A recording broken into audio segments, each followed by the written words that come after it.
Sindh sir lower रायपेरियन हुजण बावजूद बि हू पंहिंजे पाणी जे हक़नि खे वठी करे तमामु घणी मुशक़त सख़्तु महिनत कंदो रहियो आहे। छा तव्हां सम्झो पिया त असां सियासी तौर पोइते आहियूं इन मामले खे वठी करे, या टेक्निकली किथे असां में को फॉल्ट आहे त असां पंहिंजी उन शइ खे ठीक सां प्रेज़ेंट न करे सघूं पिया? किथे खुटल किथे आहियूं असां पाणी जे हक़ खे वठी करे? असां पाणी वारी शइ में जेके ॿ शयूं था, ॿ अंसर सियासी तौर ते या टेक्निकली तौर ते, ॿिन्हिनि में असां खुटल कोन आहियूं। ठीकु आहे। बल्कि सिंध शौरी तौर ते अॻु भरो आहे चइनी सूबनि मां। पाणी उहो अॼु खां कोन्हे। पाणी जे मामलनि ते जेकॾहिं तव्हां 1919 खां वठी सिंध जे इंजीनियरनि जो उन वक़्तु अंग्रेज़ी हुआ पर सिंध खे रिप्रेज़ेंट पे कयूं खां वठी अॼु ताईं जेके रिपोर्ट्स तव्हां ॾिसंदव उहे आलिशान टेक्निकल ग्राउंड्स ते पंहिंजो विढ़ियल आहिनि।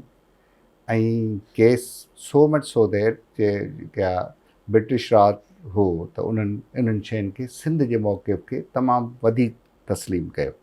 ऐं 1945 जो जेको पंजाब ऐं सिंध जो मुआहिदो पाणी जो हो उहा उनजी कल्मिनेशन हुई उनजे।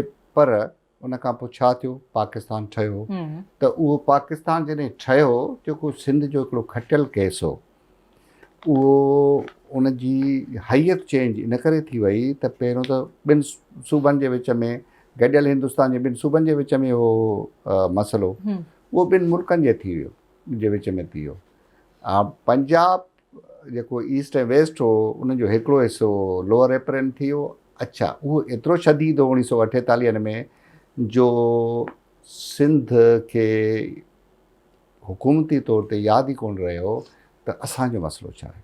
ऐं जीअं ई पाकिस्तान ठहियो, गादी जो हंधु कराची थियो ऐं पूरो जेको स्ट्रक्चर हो पावर जो उहो पाकिस्तान में कराची में अची लथो। त ऐं ज़ाहिर आहे हिकिड़ो नओं मुल्क हो, हिकिड़ो नओं जज़्बो हो, आज़ादी थी ऐं काफ़ी माण्हू हिते आया ऐं आदर भावूं थियूं, उन्हनि जा इंतज़ाम करणा हुआ। त पाणी वारो मामिलो जेको हो, सिंध जो जेको पॉलिटिकल केडर हो, सभई आलिशान सियासतदान, उहे ईअं सम्झो त caught on the wrong foot. उहो पाणी उन्हनि खां विसरी वियो। पहिरियां हिननि शयुनि खे उन्हनि खे ॾिसण जी ज़रूरत हुई त बाबा ही हाणे जीअं अॼु हिन कमरे में हिकु ॿ टे चारि पंज तव्हां ॿ टे ॿिया जे अची वञनि आवाज़ वारा, त आउं चवंदुसि हाणे सभई इहे वेहनि, आउं कंहिं ॿी जाइ ते वञी विया। त अहिड़े क़िस्म जी हू हुई। पोइ आहिस्ते आहिस्ते उन में बहितरी आई। उन खां पोइ 1 यूनिट लॻी वियो। 1 यूनिट खां पोइ बि 1 यूनिट ते सिंध एहतिजाज कंदो रहियो।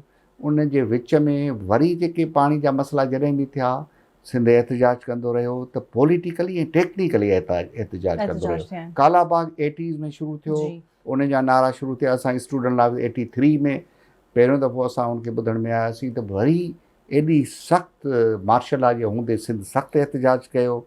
ऐं उनखे उनजी कल्मिनेशन वरी पंहिंजो पंजाब ऐं सिंध जे दॻ ते, जिते बलूचिस्तान में मोले ते, उते धरणो लॻो, जंहिंमें बेनज़ीर मोहतरमा बेनज़ीर शहीद साहिबा पाण शरीक थी ऐं ॿिया वॾा वॾा चइनी सूबनि जा लीडर उते शरीक थिया। चवण जो मक़सदु आहे त सिंध पॉलिटिकली सियासी सुजाॻी में ऐं टेक्निकली इन्हनि शयुनि खे, इन वेड़ खे जारी रखियो आहे। ऐं वरी उन खां पोइ NG आबासी साहिबु अल्लाह साईं उन्हनि खे जवाहर रहमत में दाख़िल करे उन्हनि वापडा जी डिटेल्स मां कढी ॾिनो त बाबा काला डैम पॉसिबल ई कोन्हे, कालाबाग डैम मुशरफ जे सख़्तु हुन जे बावजूदि। उन खां पोइ हींअर सिंध हिकिड़ी अजीब माना ज़बरदस्त क़िस्म जी जदोजहद कई, जंहिंते 100 क्वेश्चन कंदव। आई डोंट थिंक त उहे सही सुवाल आहिनि।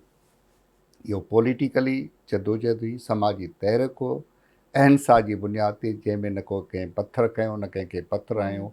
पर सिंध पंहिंजो केस एसि ताईं खणी वई जो CCI खे इजलास थियो ऐं उन्हनि खे बीहारणो पियो।